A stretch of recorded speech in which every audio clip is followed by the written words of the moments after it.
আসসালামু আলাইকুম দর্শক, স্বাগত জানাচ্ছি নিউজ টুডে রাতের সংবাদে। আপনাদের সাথে আছি আমি আইমনিমা। শুরুতেই জেনে নিই আজকের প্রধান শিরোনামগুলো।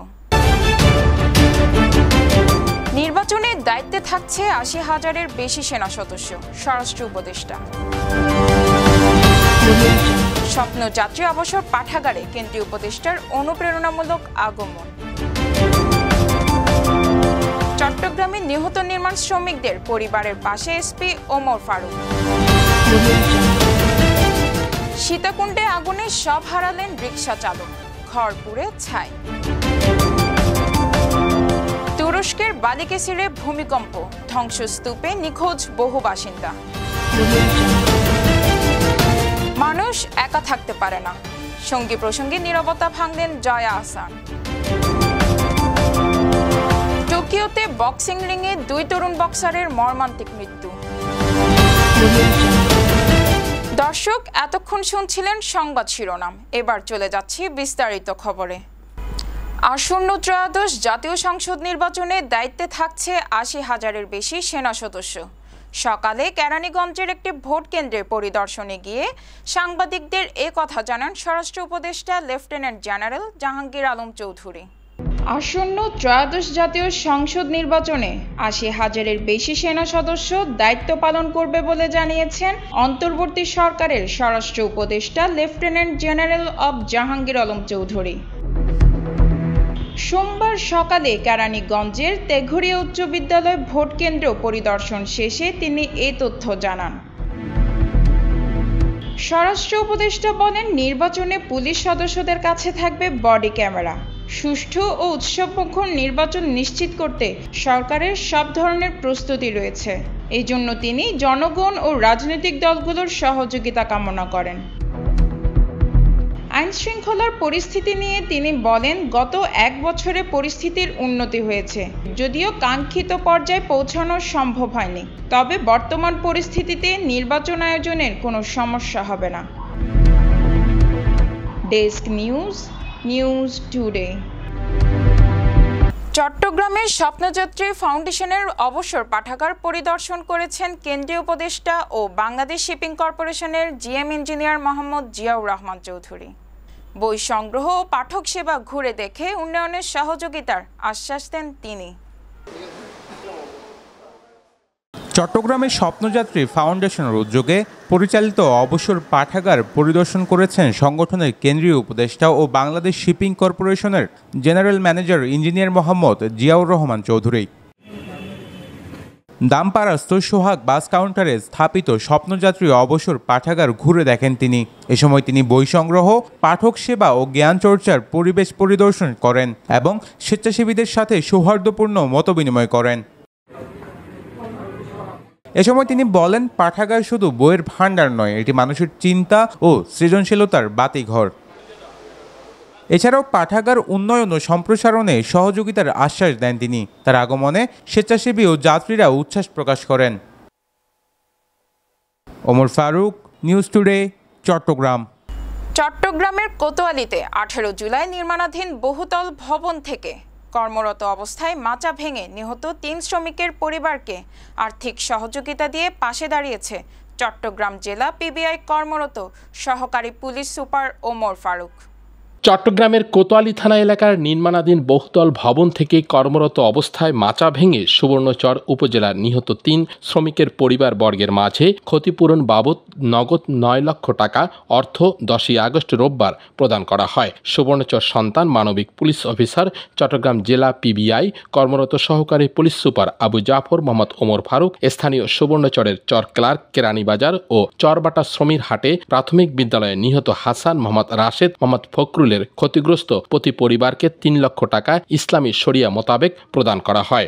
এ সময় উপস্থিত ছিলেন চর ক্লার্ক ইউনিয়ন বিএনপির সাবেক সভাপতি মোহাম্মদ বশির আহমেদ, চট্টগ্রাম মহানগর স্বেচ্ছাসেবক দল নেতা মোহাম্মদ জাহাঙ্গীর হোসেন, চট্টগ্রাম বিভাগীয় নির্মাণ শ্রমিক ইউনিয়নের সাধারণ সম্পাদক নূর মোহাম্মদ, সুবর্ণচর উপজেলা বিএনপির সদস্য জামাল উদ্দিন গাজী, হেলাল উদ্দিন, শাহাবুদ্দিন, স্থানীয় বিএনপি নেতা মোহাম্মদ জাহাঙ্গীর, মোহাম্মদ মাইনুদ্দিন সহ এলাকার গণ্যমান্য ব্যক্তিবর্গ এ সময় উপস্থিত ছিলেন।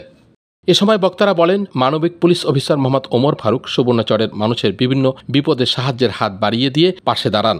তার এমন মহৎ কাজে সুবর্ণবাসী কৃতজ্ঞ। আমরা দোয়া করি মানবিক এই পুলিশ অফিসার আমৃত্যু মানুষের সেবায় দিতে পারে সেই কামনা করি।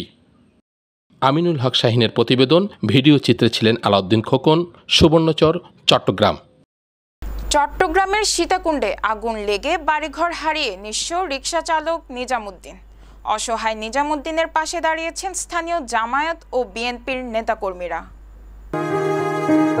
চট্টগ্রামের সীতাকুণ্ডের পূর্ব লালনগর গ্রামের রিকশা চালক নিজামুদ্দিন জীবনের প্রতিটি দিন ঘাম জড়িয়ে গড়ে তুলেছিলেন এক টুকরো আশ্রয়।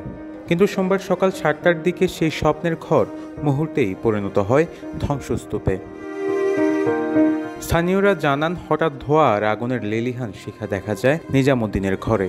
পানি ও বালতি দিয়ে প্রাণপণ চেষ্টা করেও আগুনের থাবা থামানো যায়নি। কয়েক মিনিটের মধ্যেই আসবাবপত্র, কাপড়, প্রয়োজনীয় কাগজপত্র সব পুড়ে যায়।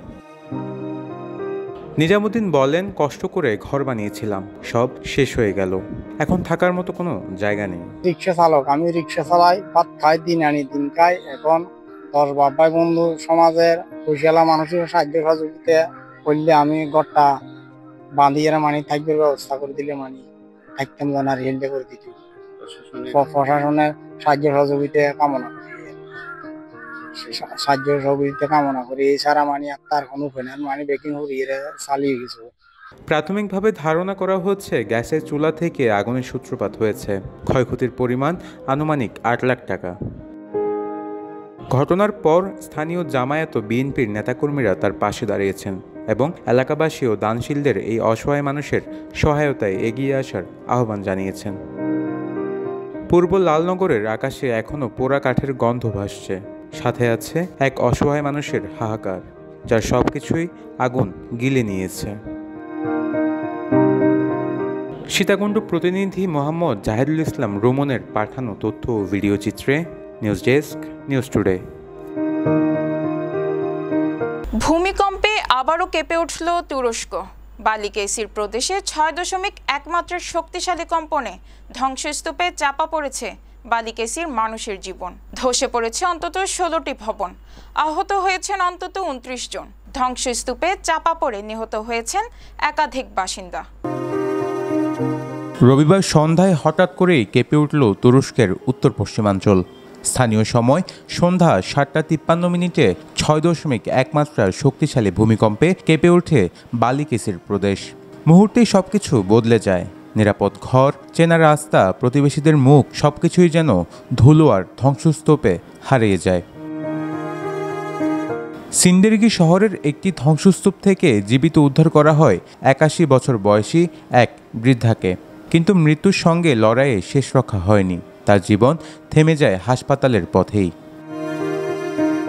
ভবন ধসে আহত হয়েছেন অন্তত 29 জন, কারো পা নেই, কেউ গুরুতর রক্তাক্ত। এমন অসহায় চিত্রে ভরে গেছে হাসপাতালের করিডোর। ধসে পড়েছে অন্তত 16টি ভবন। অনেকেই এখনও খোঁজ পাচ্ছেন না তাদের প্রিয়জনদের। ভূমিকম্পটি এতটাই শক্তিশালী ছিল যে কম্পন অনুভূত হয় ইস্তাম্বুল শহর পর্যন্ত।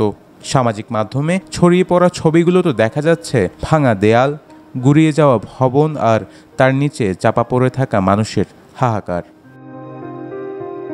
তুরস্কের প্রেসিডেন্ট রিসেপ তাইয়েপ এরদোয়ান গভীর শোক প্রকাশ করে বলেন, আল্লাহ আমাদের দেশকে সব ধরনের দুর্যোগ থেকে রক্ষা করুন। তিনি জানান, ক্ষতিগ্রস্তদের পাশে থাকতে সব রকম পদক্ষেপ নেওয়া হয়েছে। ভূমিকম্পপ্রবণ অঞ্চল হিসেবে পরিচিত তুরস্ক এখনও ভুলতে পারেনি 2023 সালের সেই ভয়াবহ কম্পন, যেখানে প্রাণ হারিয়েছিলেন 50,000-এরও বেশি মানুষ। সেই ক্ষত শুকাতে না শুকাতেই আবারও প্রাণ কাড়ল প্রকৃতির নিষ্ঠুর ইচ্ছা। News desk, news today.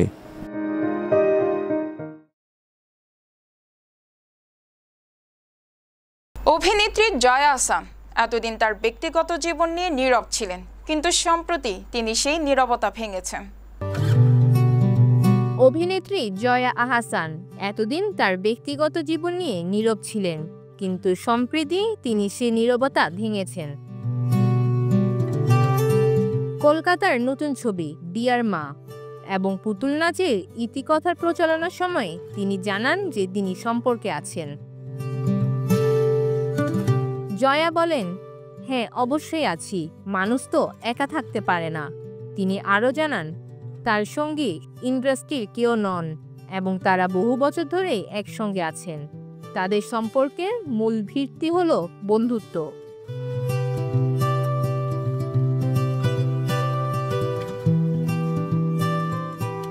নিজের সঙ্গীর শান্ত স্বভাবের প্রশংসা করে তিনি বলেন, আমি এত ঘুরে বেড়াই, কলকাতায় এসে মাসের পর মাস কাজ করি, এইসব কিছু নিয়ে সে কোনো আপত্তি করে না।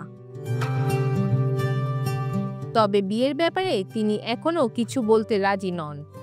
জয়া আরও বলেন, তার মনে বিয়ের প্রতি এক ধরনের ভয় কাজ করে, যা অতীতের সম্পর্কের তিক্ততা থেকে এসেছে। এই মুহূর্তে জয়া তার কেরিয়ারের সবচেয়ে ব্যস্ত সময় পার করছেন। তার এ ব্যক্তিগত স্বীকারোক্তি ভক্তদের মধ্যে নতুন কৌতূহল তৈরি করছেন। News desk, news today.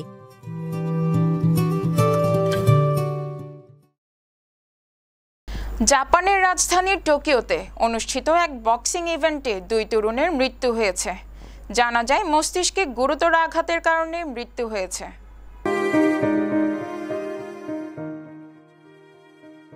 জাপানের রাজধানী টোকিওতে অনুষ্ঠিত এক বক্সিং ইভেন্টে 2 তরুণ বক্সার মস্তিষ্কে গুরুতর আঘাত পেয়ে মৃত্যুবরণ করেছেন।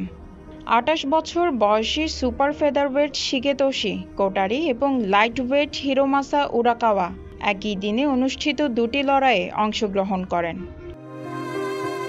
2রা আগস্ট টোকিওর করাকুয়েন হলে কোটারি 12 রাউন্ডের লড়াই শেষে ইয়ামাটো হাটার বিরুদ্ধে ড্র করেন। লড়াই শেষে তিনি অচেতন হয়ে পড়েন এবং দ্রুত হাসপাতালে ভর্তি হন। সেখানে মস্তিষ্কের অস্ত্রোপচার সত্ত্বেও 1 সপ্তাহ চিকিৎসার পর 8 আগস্ট রাতে তার মৃত্যু হয়। অন্যদিকে উরাকাওয়া 8ম রাউন্ডে প্রতিপক্ষ জোজি সাইটোর কাছে পরাজিত হন। লড়াই চলাকালীন মাথায় গুরুতর আঘাত পাওয়ার পর তাকে হাসপাতালে নেওয়া হলেও শনিবার রাতে তার মৃত্যু হয়। বিশ্ব বক্সিং অর্গানাইজেশন এই 2 বক্সারের প্রতি গভীর শোক প্রকাশ করেছেন এবং পরিবারের সদস্য ও জাপানের বক্সিং সম্প্রদায়ের প্রতি সমবেদনা জ্ঞাপন করেছেন। Desk news, news today. দর্শক, এই ছিল আজকের নিউজ টুডের রাতের সংবাদ। এতক্ষণ আমাদের সঙ্গে থাকায় ধন্যবাদ। প্রতিদিনের সকল আপডেট পেতে নিউজ টুডের ফেসবুক পেজ ও ইউটিউব চ্যানেল ভিজিট করুন। সুস্থ থাকুন, নিরাপদ থাকুন, নিউজ টুডের সাথে থাকুন। শুভরাত্রি।